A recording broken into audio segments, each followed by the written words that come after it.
नमस्कार दोस्तों, स्वागत है आप सभी का हमारे यूट्यूब चैनल RSM क्लासेस में।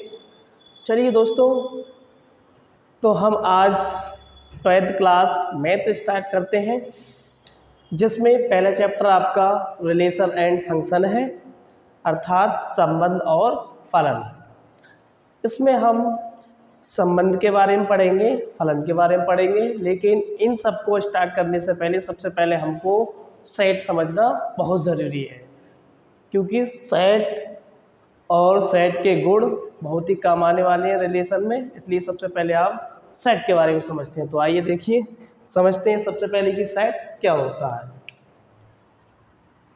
तो इससे सबसे पहले इसकी परिभाषा देखते हैं। सेट होता है सभी किसी या फिर कह सकते हैं वस्तुओं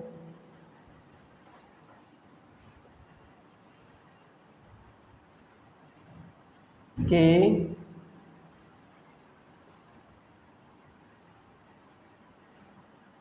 सुपरिभाषित संग्रह या समूह। वस्तुओं के सुपरिभाषित संग्रह या समूह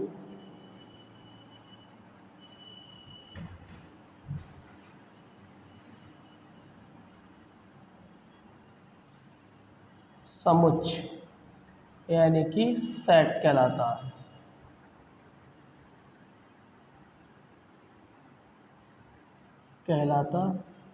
है। यहाँ पर के की जगह का करिए तो ज़्यादा बेहतर रहेगा। वस्तुओं का सुपरिभाषित संग्रह या समूह समुच्चय कहलाता है, सेट कहलाता है। ये सबसे पहले समझते हैं। यहाँ पर शब्द आया है कि सुपरिभाषित संग्रह। सुपरिभाषित संग्रह, इसका मतलब क्या होता है, इसको समझना बहुत ज़रूरी है। सुपरिभाषित का मतलब होता है जिसको सभी, सुपरिभाषित का मतलब उस वस्तु के बारे में सभी व्यक्तियों की राय एक जैसी होनी चाहिए। फॉर एग्जाम्पल, जैसे मैं कहूँ कि 1 से लेके अनंत तक जितनी प्राकृतिक संख्याएं होती हैं वो सब सभी के लिए समान होनी चाहिए। फॉर एग्जाम्पल, जैसे प्राकृतिक संख्या हमारे पास होती हैं 1, 2, 3 इस तरह से अनंत तक होती हैं। ये पता नहीं कहाँ तक जाती हैं, इसलिए अनंत तक नहीं कह सकते। तो सभी की राय जो है इन संख्याओं के बारे में एक जैसी होनी चाहिए। ये नहीं है कोई कहे कि प्राकृतिक संख्या 0, 1, 2, 3 इस तरह से अंत तक होती हैं, तो ये बात गलत है, क्योंकि दोनों की राय अलग अलग हो रही है। तो सुपरिभाषित का मतलब होता है सभी की राय एक जैसी होनी चाहिए। ठीक है, तो इसे ही कहते हैं हम सुपरिभाषित। फॉर एग्जाम्पल, जैसे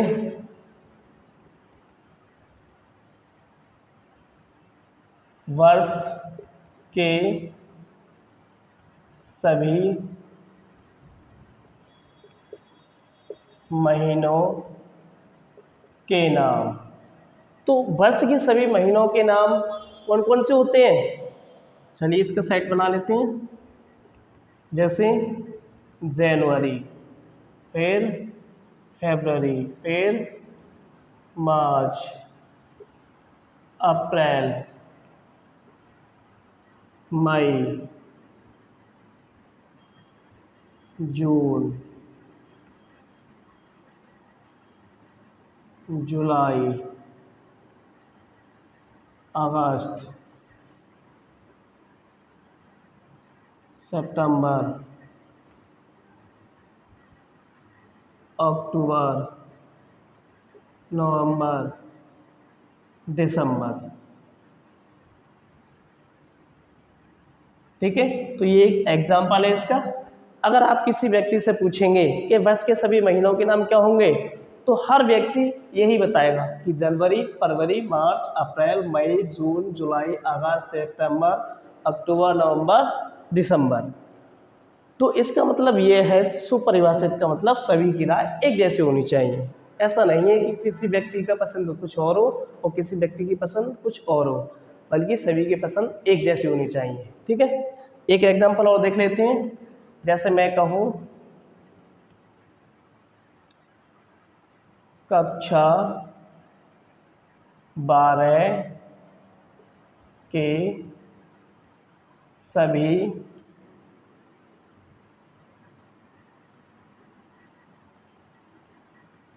विद्यार्थियों का समूह, ये भी एक समुच्चय का उदाहरण है सेट का। अगर मैं ये कहता कि कक्षा 12 के केवल गणित वाले व्यक्तियों का समूह, ठीक है, या फिर कहता साइंस के विज्ञान वाले व्यक्तियों का समूह, विज्ञान वाले विद्यार्थियों का समूह, तो वहाँ पर जो है थोड़ा गलत हो जाता है, क्योंकि वहाँ पर सभी की चॉइस अलग अलग हो रही है। किसी को गणित पसंद है, किसी को विज्ञान पसंद है,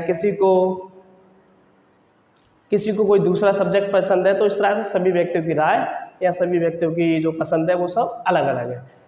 ठीक है, तो उसके बारे में हम नहीं कह सकते कि वो सेट होगा या नहीं होगा। लेकिन यहाँ पर हम केवल बात कर रहे हैं कक्षा 12 के।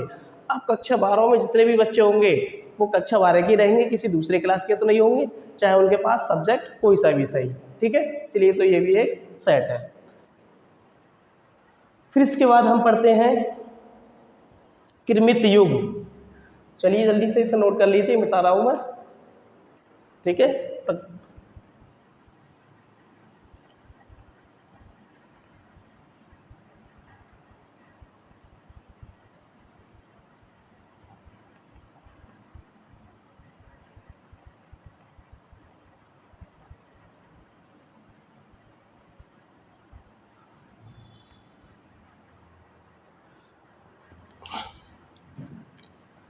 फिर इसके बारे में पढ़ेंगे हम ऑर्डर्ड पेयर। ऑर्डर्ड पेयर, इसे हिंदी में कहते हैं क्रमित युग्म। क्रमित युग्म, जैसे रिलेशन में सेट अर्थात समुच्चय का बहुत ही जरूरी है, वैसे ही इस क्रमित युग्म का भी बहुत जरूरी है, आवश्यकता है इसकी हमें, इसीलिए हम इसको सबसे पहले पढ़ेंगे। तो सबसे पहले समझते हैं कि क्रमित युग्म क्या होता है, अर्थात ऑर्डर्ड पेयर क्या होता है। तो जैसे हमें नाम से पता चल रहा है कि क्रमित युग्म, क्रमित का मतलब क्रम से, और युग्म मानी जोड़ा। ठीक है, तो यही कहलाता है क्रमित युग्म। जैसे फॉर एग्जाम्पल मैं कहूँ कि यदि ए और बी दो सेट है, समुच्चय को मैं सेट लिखूंगा, क्योंकि समुच्चय को इंग्लिश में सेट करते हैं, इसलिए समुच्चय से बेहतर सेट बोलना अधिक लगता है। ठीक है, तो इसलिए मैं इसको सेट लिखूंगा अधिकतर समुच्चय को। तो यदि ए और बी दो सेट हमारे पास, और यदि ए का एलिमेंट है और बी का एलिमेंट है, तब ए कॉमा बी या बी कॉमा ए, तब मैं इनको ए कॉमा बी या बी कॉमा ए लिखूं।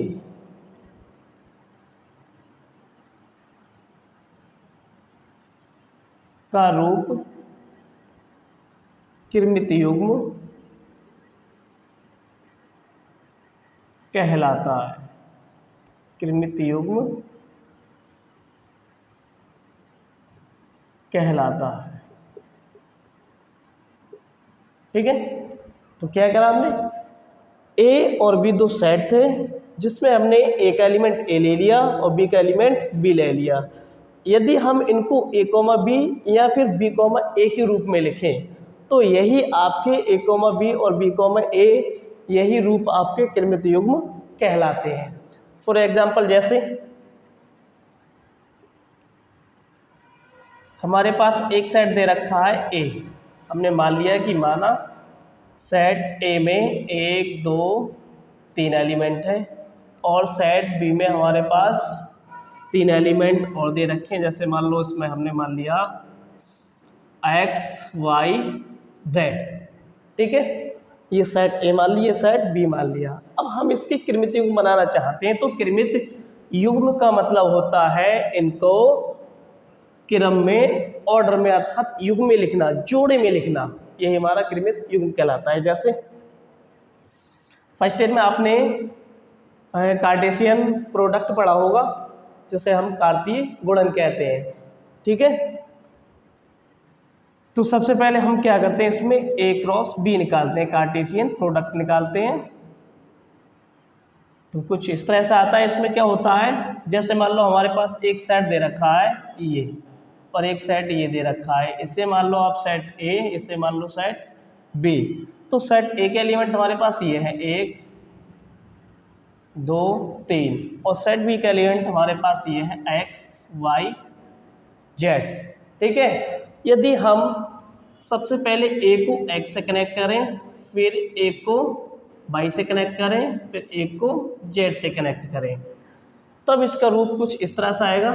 x को एक को पहले x कनेक्ट कर रहे हैं, फिर एक को y से कनेक्ट कर रहे हैं, फिर एक को z से कनेक्ट कर रहे हैं। सिमिलरली इसी प्रकार से हम 2 को करेंगे, पहले 2 को x से कनेक्ट करेंगे, तो यहाँ आ जाएगा 2, x। ऐसे ही हम 2 को y से कनेक्ट करेंगे, हो जाएगा 2, y। ऐसे ही हम 2 को 3 से कनेक्ट करेंगे, z से कनेक्ट करेंगे, ये हो जाएगा 2, z। फिर सिमिलरली हम इसी तरह से हम 3 को x से कनेक्ट करेंगे, ये हो जाएगा 3, x। ऐसे ही हम 3 को y से कनेक्ट करेंगे, 3, y हो जाएगा। ऐसे ही हम 3 को z से कनेक्ट करेंगे, ठीक है। तो यहाँ पर जितने भी ये युग्म बन रहे हैं, जोड़े बन रहे हैं, ये सब आपके ऑर्डर्ड पेयर कहलाएंगे, अर्थात कृमित युग्म कहलाएंगे। तो हमारा जो कृमित युग्म होता है हमेशा वो इस फॉर्म में होता है, a, b, या फिर इसको उल्टा हम कह सकते हैं b, a। यही आपका कृमित युग्म कहलाता है। चलिए इसका स्क्रीनशॉट लीजिए जल्दी।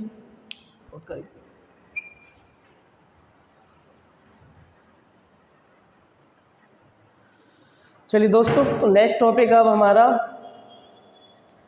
समुच्चयों का कार्तीय गुणन। समुच्चयों का कार्तीय गुणन क्या होता है, इसको भी समझना आप लोगों को बहुत ज़रूरी है रिलेशन से पहले, क्योंकि रिलेशन में इसका भी बहुत यूज़ है, ठीक है।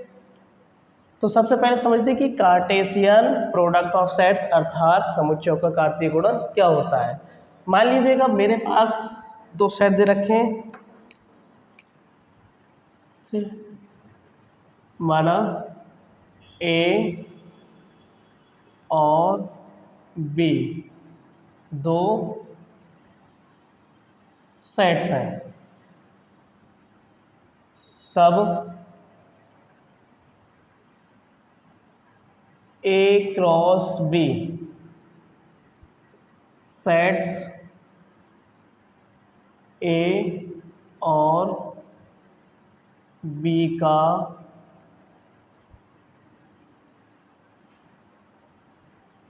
कार्तीय गुणन या गुणनफल कह सकते हैं, कहलाता है। गुणनफल कहलाता है, अर्थात प्रोडक्ट ऑफ कार्टेशियन प्रोडक्ट कहलाता है, ठीक है। ए क्रॉस बी हमारा कार्टेशियन प्रोडक्ट कहलाता है, इसको हम ए क्रॉस बी पढ़ते हैं, ठीक है। एग्जाम्पल के लिए जैसे मान लो सेट ए में हमारे पास 1 2 3 एलिमेंट हैं, और सेट बी में मान लो हमारे पास 4 5 6 एलिमेंट हैं, ठीक है। तब इन दोनों का हम कार्टेशियन प्रोडक्ट देखें, अर्थात इनका कार्तीय गुणनफल देखें तो क्या आएगा। तो कार्तीय गुणनफल हमेशा ए क्रॉस बी होता है, और ए क्रॉस बी किस तरह से निकालते हैं हम, तो इसको भी स्ट्रक्चर के द्वारा देख लीजिएगा। मान लो सेट हमारा ए ये है और एक सेट बी ये है, ठीक है। इसमें हमारे पास 1 2 3 एलिमेंट है, इसमें हमारे पास 4 5 6 एलिमेंट है, ठीक है। तो इनका कार्टेशियन प्रोडक्ट क्या होगा, सबसे पहले हम क्या करते हैं इसको, जैसे कि ऑर्डर पेयर में किया था, वैसे ही इसको ऑर्डर पेयर में करेंगे हम। सबसे पहले एक को 4 से कनेक्ट करते हैं, फिर एक को 5 से, फिर एक को 6 से कनेक्ट करते हैं। तो यहाँ से ये निकल के आया 1,4, फिर एक को 5 से कनेक्ट किया, फिर एक को 6 से कनेक्ट किया, 1,6 हो जाएगा। फिर इसी तरह से हम 2 को 4 से कनेक्ट करेंगे तो ये हो जाएगा 2,4। इसी तरह से हम 2 को 5 से कनेक्ट करेंगे तो ये हो जाएगा 2,5। इसी तरह से हम 2 को 6 से कनेक्ट करेंगे, ये हो जाएगा 2,6। इसी तरह से हम 3 को 4 से कनेक्ट करेंगे, ये हो जाएगा 3,4। इसी तरह से हम 3 को 5 से कनेक्ट करेंगे, ये हो जाएगा 3,5। इसी तरह से हम 3 को 6 से कनेक्ट करेंगे, ये हो जाएगा 3,6। ठीक है, तो इस तरह से हम कार्टेशियन प्रोडक्ट निकालते हैं। तो ऑर्डर्ड पेयर और कार्टेशियन प्रोडक्ट में अधिकतर सिमिलरिटी है। एक एग्जांपल और देख लीजिएगा, जैसे मान लो आपके पास कोई सेट दे रखा है, यदि सेट ए में ए बी एलिमेंट दे रखे हैं और बी में एक 2 एलिमेंट दे रखे हैं। ठीक है, तो इनका कार्टेशियन प्रोडक्ट निकालेंगे। कार्टेशियन प्रोडक्ट क्या हो जाएगा, ए क्रॉस बी बराबर, हम सबसे पहले ए को 1 के साथ कनेक्ट करेंगे तो ये हो जाएगा 1,1। फिर ए को 2 के साथ कनेक्ट करेंगे तो ये हो जाएगा 1,2। फिर बी को 1 के साथ कनेक्ट करेंगे, ये हो जाएगा B,A। फिर बी को 2 के साथ कनेक्ट करेंगे, ये हो जाएगा B,2। तो इस तरह से हम सभी के कार्टेशियन प्रोडक्ट निकाल सकते हैं। ठीक है, अब मान लो हमारे पास ये तो थे 2 सेट, मान लो 2 से अधिक सेट आ जाए हमारे पास, तब कैसे कार्टेशियन प्रोडक्ट निकालेंगे। तो चलिए जल्दी से इसका स्क्रीनशॉट लीजिएगा।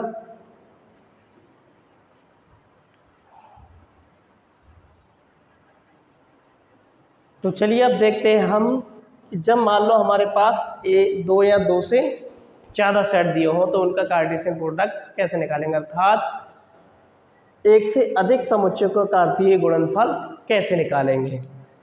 ठीक है, मान लो आपके पास यदि सेट A1 है, A2 है, A3 है, डॉट डॉट AN सेट दे रखे हैं।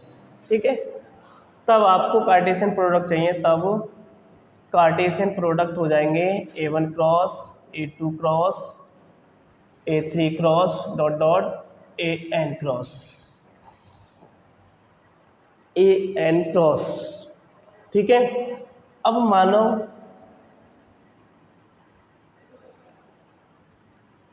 A1 स्मॉल A1 का सेट है, स्मॉल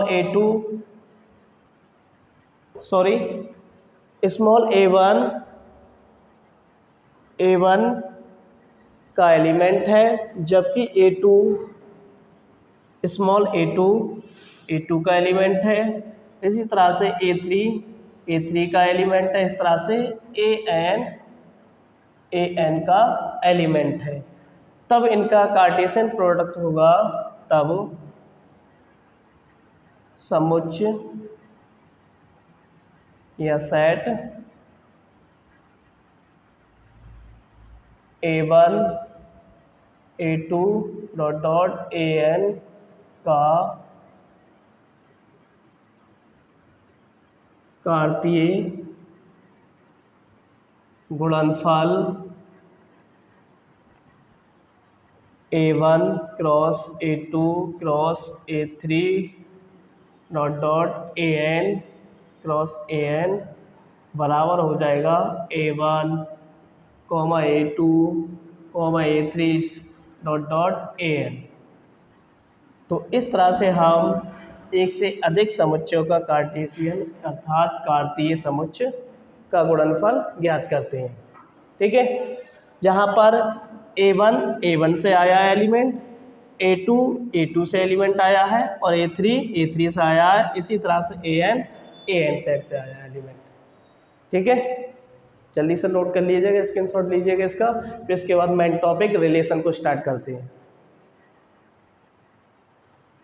चलिए दोस्तों, तो ये तक तो हमने सिर्फ बेसिक समझा था, जो कि फर्स्ट ईयर में आप लोगों ने अच्छे से पढ़ रखा होगा। अब स्टार्ट करते हैं हम इंटर का मेन टॉपिक, जिसे संबंध कहते हैं अर्थात रिलेशन कहते हैं। तो सबसे पहले समझते हैं कि रिलेशन क्या होता है अर्थात संबंध क्या होता है। ठीक है, तो संबंध को जानने से पहले सबसे पहले इसकी परिभाषा देखो, विचार बाद में करेंगे इस पर। परिभाषा देखो, परिभाषा क्या कहती है।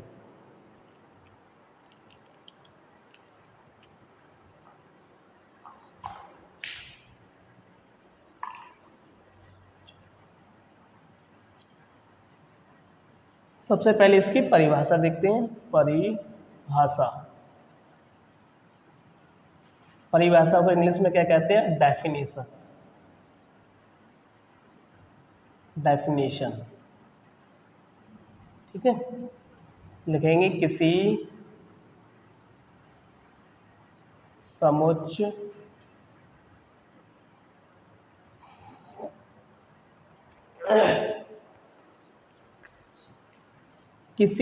पर कोई संबंध R A क्रॉस समुच्चय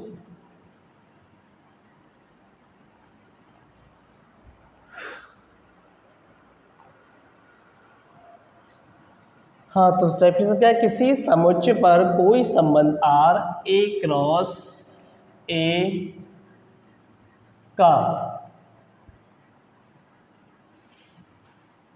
उपसमुच्चय है। उपसमुच्चय है, ये इतनी छोटी सी उसकी परिभाषा है। ठीक है, तो परिभाषा क्या है? किसी समुच्चय पर कोई, किसी समुच्चय A, यहाँ पर साइड लिख लो A, किसी समुच्चय A पर कोई संबंध R A क्रॉस A का उपसमुच्चय है। इसका मतलब क्या है आप समझो। जैसे मान लो कोई सेट A है आपके पास, ठीक है, ए में एलिमेंट दे रखे हैं आपके पास, मान लो 1 2 3, ठीक है, ये कोई समुच्चय है जिस पर कोई संबंध R है। तो इस पर कोई संबंध R मान लो, संबंध क्या है इनके बीच में? R। ठीक, तब कह रहा है A क्रॉस A का समुच्चय, A क्रॉस A का उपसमुच्चय ये। तो ये रिलेशन क्या है? A क्रॉस A का उपसमुच्चय ये रिलेशन। जैसे एक, सबसे पहले क्या करते हैं हम? A क्रॉस A को निकालते हैं। A क्रॉस A किस तरह से निकालते थे? सबसे पहले हम क्या करते थे? इस तरह से स्ट्रक्चर बनाते थे। तो स्ट्रक्चर बना लेते हैं सबसे पहले। मान लो ये सेट आपका A, अब यहाँ पर सेट A से A पर दिया गया है, यहाँ पर सेट A से A पर दिया गया, अर्थात उसी सेट का कार्तीय समुच्चय पूछा गया है। तो ठीक है, A का हम A से ही क्रॉस निकाल लेते हैं, ये हो जाएगा A।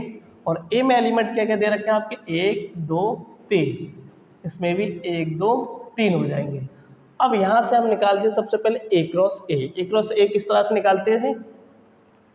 इसको इससे कनेक्ट करेंगे सबसे पहले, तो यहाँ आ जाएगा हमारे पास 1 1, फिर 1 को 2 से कनेक्ट करेंगे, ये हो जाएगा 1 2, फिर 1 को 3 से कनेक्ट करेंगे, ये हो जाएगा 1 3, फिर इसी तरह से हम 2 का संबंध 1 से रखेंगे, तो ये हो जाएगा 2 1, फिर 2 को 2 से कनेक्ट करेंगे, ये हो जाएगा 2 2, फिर 2 को 3 से कनेक्ट करेंगे, 2 3 हो जाएगा। इसी तरह से हम 3 को 1 से कनेक्ट करेंगे, 3 1 हो जाएगा। इसी तरह से हम 3 को 2 से कनेक्ट करेंगे, ये हो जाएगा 3 2, इसी तरह से 3 को 3 से कनेक्ट करेंगे, ये हो जाएगा 3 3।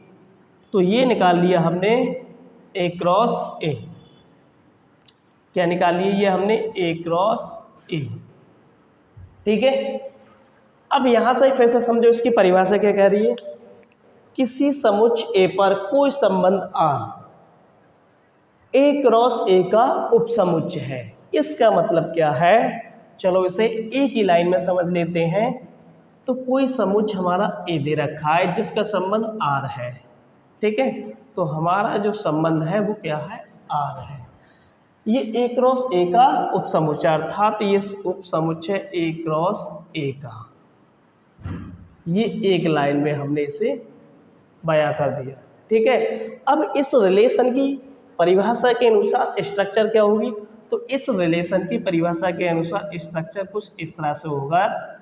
यहाँ से हमारे एलिमेंट जो किस तरह के हैं, देखो ये x, ये y, x y x y, जैसे आपने उसमें पढ़ रखा होगा x, y क्या होते हैं, ये अक्ष है ना। इस तरह से ये x अक्ष होता है, ये y अक्ष, इनको पेयर वाइज लिखते हैं तो इस तरह से लिखते हैं x, y कार्तीय निर्देशांक में पढ़ा होगा आपने, ठीक है। तो यहाँ से ये मान के चले आप x है और ये y है, ये x है, ये y है, ये x है, ये y है, इस तरह से है।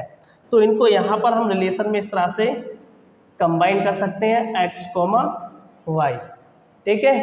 अब यहाँ पर x, y, यहाँ पर x क्या है, x इस वाले ए का एलिमेंट है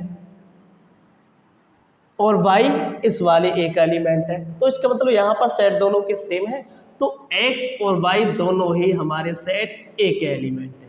तो इस तरह से ये रिलेशन निकल के आया और यही रिलेशन की परिभाषा का मतलब है, ठीक है। अर्थात रिलेशन हो जाएगा हमारा x, y सच दैट, इसे पढ़ेंगे रिलेशन बराबर x, y such that x, y ए के एलिमेंट है, ठीक है। अर्थात x, y बिलोंग्स टू ए। तो जल्दी से इसको नोट कर लीजिएगा।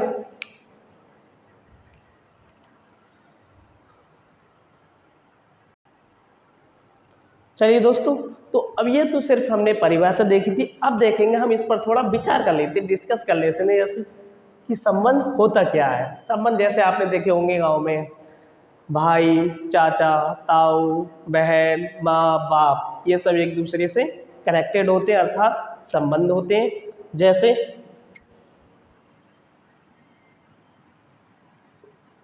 पिता का संबंध बेटे से ना, माता का संबंध बेटी से, किसी से भी कर सकते हैं आप, जरूरी नहीं इन्हीं से हो। और जैसे पति का संबंध पत्नी से, ठीक है। यदि हम पिता को ए माने, इसे ए माने और बेटे को बी माने, ऐसे ही सेम इसको इस तरह से सी माने, इसको डी माने, इसको ई माने और इसको एफ माने, तो इनका जो संबंध निकल के आएगा वो ऑर्डर पेयर वाइज निकल के आएगा। जैसे ए comma B, C comma D, ई कॉमा एफ, तो ये क्या है, संबंध है। ए का संबंध बी से है, सी का संबंध डी से है, ई का संबंध एफ से है। तो इसके कुछ एग्जाम्पल देखते हैं। जैसे मान लो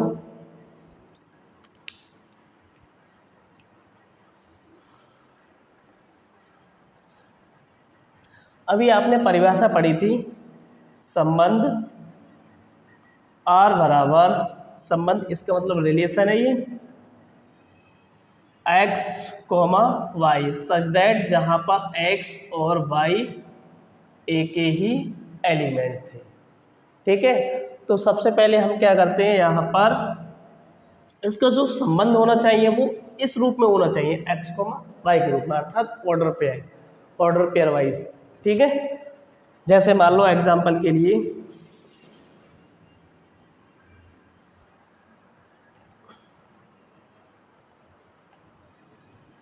जैसे डॉलर कहाँ चलता है, अमेरिका में, अर्थात तो क्या हो गया, डॉलर का संबंध अमेरिका से हो गया, ठीक है।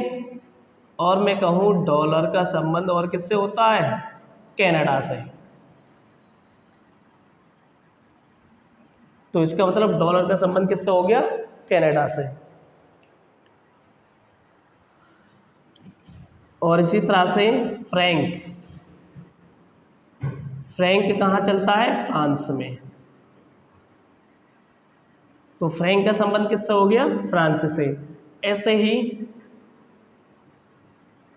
फ्रैंक और कहाँ चलता है? और बताओ जल्दी। और फ्रैंक चलता है बेल्जियम में।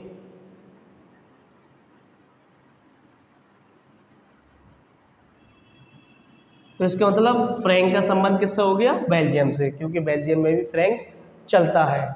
ठीक है। और इसी तरह से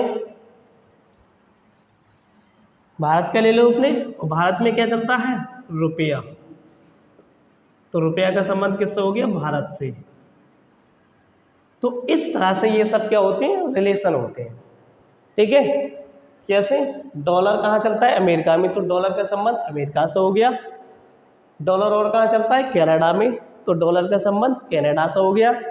और फ्रैंक कहाँ चलता है? फ्रांस में। ये सब मुद्राएं, सब करेंसी हैं ये। ठीक है। तो फ्रैंक का संबंध किससे है? फ्रांस से, क्योंकि फ्रांस में फ्रैंक चलता है, जैसे हम भारत में रुपया या पैसा कहते हैं। सही। फ्रैंक कहाँ चलता है? बेल्जियम में, तो फ्रैंक का संबंध बेल्जियम से हो गया। सही। भारत में क्या चलता है? रुपया, तो रुपया का संबंध किससे हो गया? भारत से। तो ये सब रिलेशन अर्थात संबंध के ही एग्जाम्पल है। ठीक है। तो जल्दी से नोट करिएगा इसको।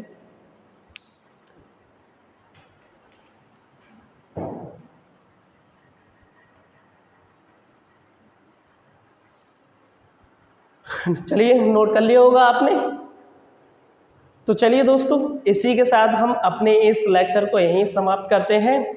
और यदि आपको हमारे द्वारा प्रोवाइड कराई गई ये वीडियो बहुत ही हेल्पफुल रही हो और इससे आपको कुछ सीखने को मिला हो, तो हमारे वीडियोस को लाइक और सब्सक्राइब ज़रूर करें और इसे शेयर करना नहीं भूलें। तो इसी के साथ सभी भाइयों को राम राम, जय श्री कृष्णा, सत श्री अकाल, आदाब। Thank you class.